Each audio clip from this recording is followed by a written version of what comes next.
Okay, gentlemen, Jai Hind.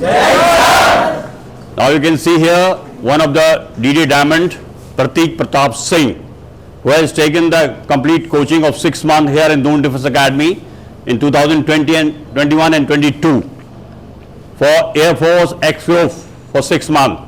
And finally, his dedication, hard work, he has cleared the exam of Indian Air Force Agniveer.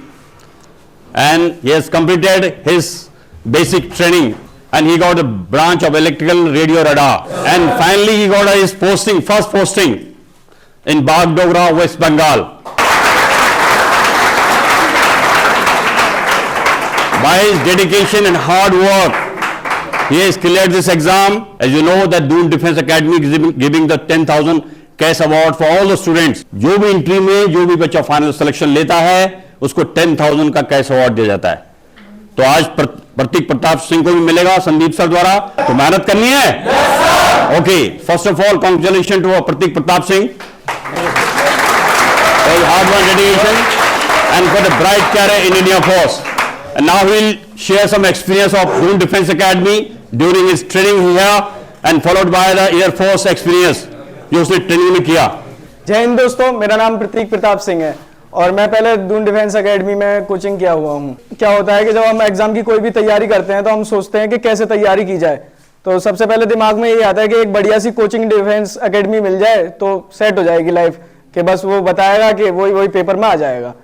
लेकिन ऐसा हमेशा नहीं होता, हमें ना खुद भी मेहनत करनी पड़ती है. तो सबसे पहले मैंने क्या किया कि मैंने सोचा कि कोई एकेडमी मिल जाए बढ़िया सी, तो सोचा कि डून डिफेंस एकेडमी में ज्वाइन कर लेता हूं. फिर जब क्लास अटेंड करने लगते हैं ना रेगुलर, तब पता लगता है कि जो टीचर पढ़ा रहा है कि बहुत बढ़िया पढ़ा रहा है. तुम्हें क्या करना है, अपनी सेल्फ स्टडी पे ज्यादा फोकस करना है और क्लासेस सारी अटेंड करनी है. अगर क्लासेस अगर तुमने छोड़ी है तो उस दौरान तुम्हारा खेल बिगड़ना चालू हो जाएगा, सीधी सी बात है. तो सबसे पहले इंपॉर्टेंट रहता है सारी क्लासेज अटेंड करनी है, क्योंकि जो डून डिफेंस एकेडमी की जो फैकल्टी है ना, वो तुम्हारे जो डाउट्स है वो 1 नंबर के बढ़िया तरीके से क्लियर कर देती है. कि जब तक तुम सेल्फ स्टडी नहीं करोगे डाउट आएगा नहीं, और डाउट नहीं आएगा तो तुम पूछोगे कैसे. हमारे टाइम पे जो होता था डून डिफेंस एकेडमी में, मॉर्निंग में क्लासेस लगती थी और शाम को डाउट क्लास लगती थी. तो अपनी क्लास अटेंड करके आफ्टरनून में अपने सेल्फ स्टडी कर लो और शाम को डाउट क्लास अटेंड कर लो. और सबसे खास बात इसमें यह है कि ये लोग एक मॉक सीरीज जरूर रखते हैं, तो वो मॉक टेस्ट जरूर देना है भाई. कुछ दो चाहे ना दो, वो मॉक टेस्ट जरूर देना. क्योंकि ना मॉक टेस्ट से क्या होता है, तुम्हें लगेगा कि उस पेपर का लेवल हार्ड आ रहा है जो ये लोग मॉक सेट कर रहे हैं, लेकिन वो हार्ड नहीं होता भाई. जो उसके मार्क्स आएंगे ना, वो तुम्हें कॉन्फिडेंस ग्रो देंगे कि तुम्हारी प्रिपरेशन कहाँ पे है. तो मॉक तो जरूरी देना है. और एक इनकी वो किताब और है जिसमें क्वेश्चन बैंक्स हैं, वो किताब तो भाई 1 नंबर किताब है. क्योंकि तुम्हें लगेगा, तुम कहोगे कि उसमें यार इतने इजी क्वेश्चन है, कुछ हार्ड भी हैं, लेकिन वो ना पेपर के लेवल की है बिल्कुल. तुम्हें इधर उधर भटकने की जरूरत नहीं पड़ेगी. लोग आप सोचते हैं कि यूट्यूब पे जाऊंगा, इसकी पीडीएफ डाउनलोड कर लेता हूं, या दोस्त कन्वेंस करेंगे भाई ये वाला क्वेश्चन करके दिखाइयो, तो सोचेगा भाई कि ये तो हो ही नहीं रहा 5 मिनट में. अरे भाई वो 5 मिनट में नहीं हो रहा तो पेपर में आएगा ही क्यों. पेपर का पैटर्न ही इस हिसाब से डिजाइन किया गया है कि मतलब कुछ हार्ड क्वेश्चन होंगे, कुछ इजी होंगे, तो बुक भी उसी हिसाब से बनाई गई है. लेकिन हम जज करने लगते हैं अपने आप ही कि यार बुक में तो इजी दे रखे हैं, ये हार्ड है, नेट पे ये मिल रहा है. ज्यादा भागने की जरूरत है नहीं. अब तुम डिफेंस एकेडमी में हो ना, डून डिफेंस एकेडमी में, तो बढ़िया है.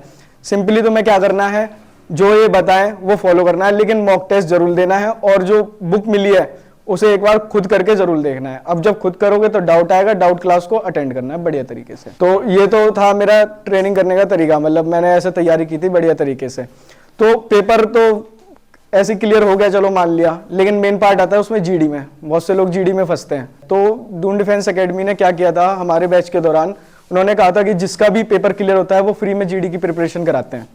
तो काफ़ी लोग पेमेंट ले रहे थे, पेमेंट लेके भी काम नहीं करवा पाते, लेकिन ये लोग फ्री में करा रहे थे. तो सोचा कि एक बार ट्राई करके देखते हैं कि क्या हो, पता कुछ हो ही जाए बढ़िया सा.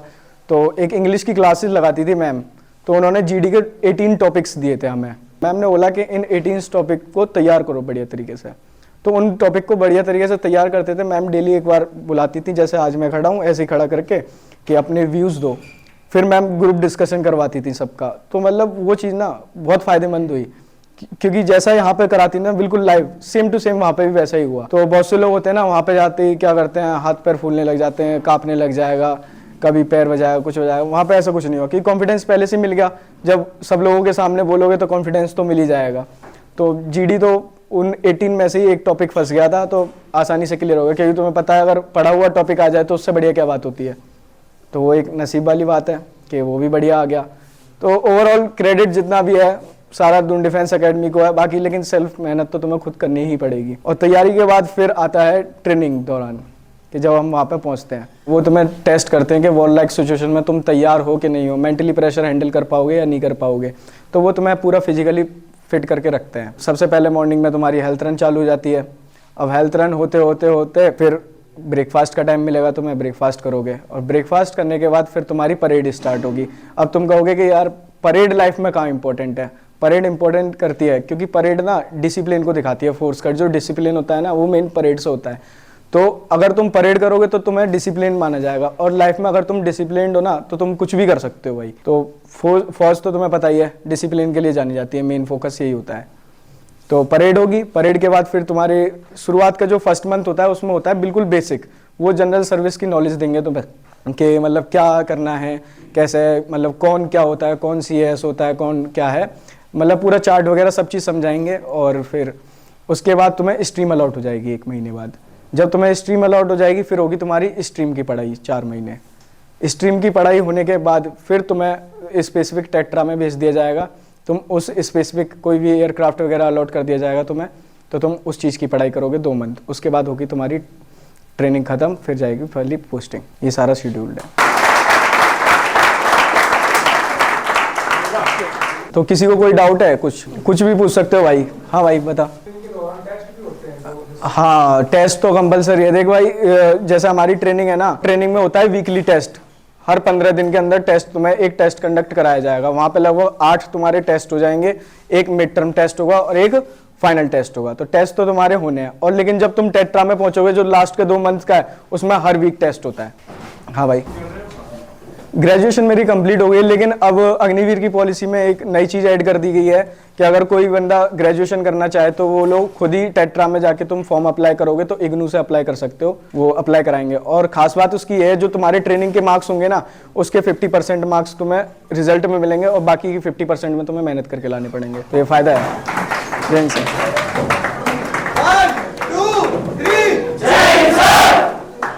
And now 10,000 cash award given by Sandeep sir to Pratik Pratap Singh.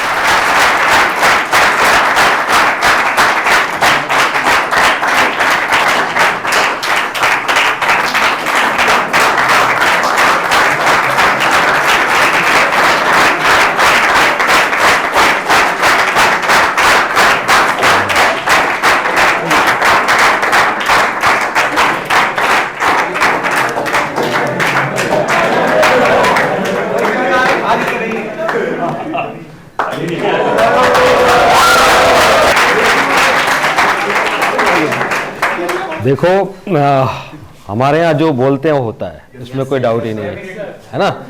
पता नहीं अभी मुझे याद भी नहीं है कितने बच्चों को मैं ऐसे कैश अवार्ड दे चुका हूँ, और इस सैटरडे को 5-6 और आ रहे हैं जो अभी अपना ट्रेनिंग कंप्लीट करके आ रहे हैं इस कमिंग सैटरडे को।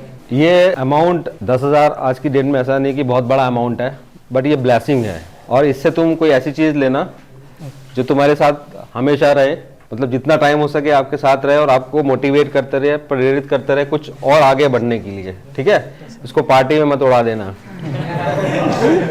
ठीक है ना, कुछ ऐसी चीज लेना, कोई क्लॉक, वॉल क्लॉक, कुछ भी जो तुमको रिमाइंड कराते रहे कि अभी तुम्हारी जस्ट बिगिनिंग है, एंड नहीं है ना। और ऐसे ही आगे मेहनत करते रहो। और आप लोग भी अभी आपके आने वाले टाइम पे बहुत सारे एग्जाम्स हैं, है ना। जो भी अपॉर्चुनिटी आपको मिलती है, जो भी मौका आपको मिलता है उसको ग्रैब्स करो, क्वालिफाई करने की कोशिश करो। जहां तक दिख रहा है वहां तक तो चलो, जहां तक दिख रहा है वहां तक तो चलो, आगे का रास्ता वहां पहुंचने के बाद दिख जाएगा, है ना। चलो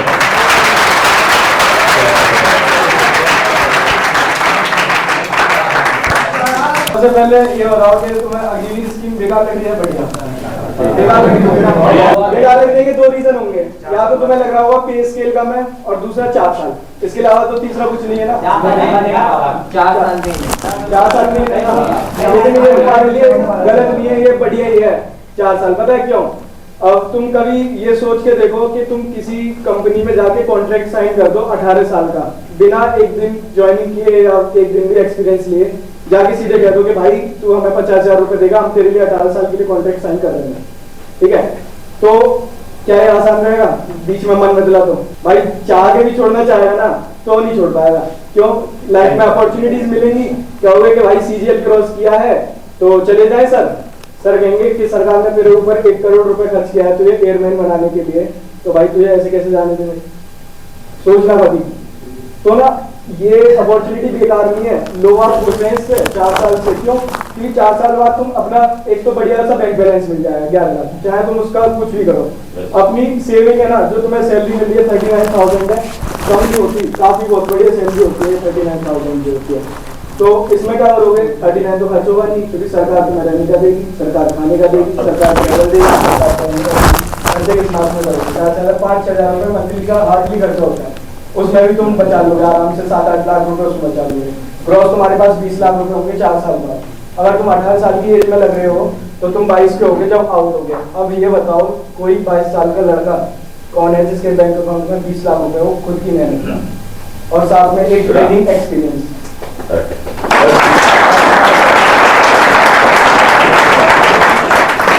तो बढ़िया स्कीम हुई ना कि 4 साल बाद तुम्हें निकलने का ऑप्शन मिल जाए।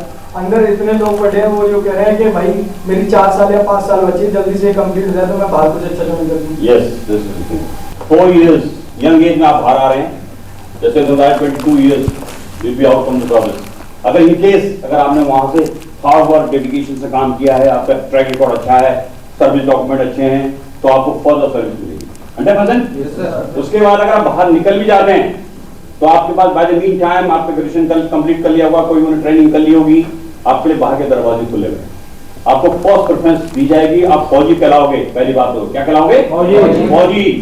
क्योंकि आपको पता है कि डिफरेंट फॉरेन कंट्रीज में हर सिटीजन डिफेंस सर्विस करके आता है और आप सबसे ज्यादा डिसिप्लिन होंगे। आपको सबसे पहले जो बाहर सेमी गवर्नमेंट है, ONGC है, airport, merchant navy, all services will be teaching you there, preference मिलेगी। अंडरस्टूड? आप देखिए कितना हुआ है इसमें। मर्चेंट नेवी, आप इंडियन नेवी एग्रीमेंट ज्वाइन करके देखिए 4 साल के बाद उनको मर्चेंट नेवी ज्वाइन करने का मौका है। नहीं तो मर्चेंट नेवी का एग्जाम अभी निकाल के देखिए आप, you can not clear this exam, you can not clear the interview. 4 साल बाद देखिए आपको चुपचाप ले रहा हो without anything, only experience. Understood? बेटा बुरी नहीं है कोई चीज, मैं आपको बता रहा हूँ, सिर्फ हार्ड वर्क डेडिकेशन, आपका एक पॉजिटिव एटीट्यूड होना चाहिए आपके कैरियर के प्रति। You should have positive attitude towards your career, nothing else. Understood? अगर वो है तो एवरीथिंग इज पॉसिबल। आया तो बहुत अच्छी चीज प्रताप सिंह ने बता दी आपको। कहीं न कहीं आपको उसको सोचना चाहिए, आपको मोटिवेट होना चाहिए और अपने आगे जो कैरियर के बारे में सोचना चाहिए। ओके जेंटलमैन, मेहनत करेंगे। All the best. जय Hind. Kindly subscribe D-Day YouTube channel and don't forget to press bell icon.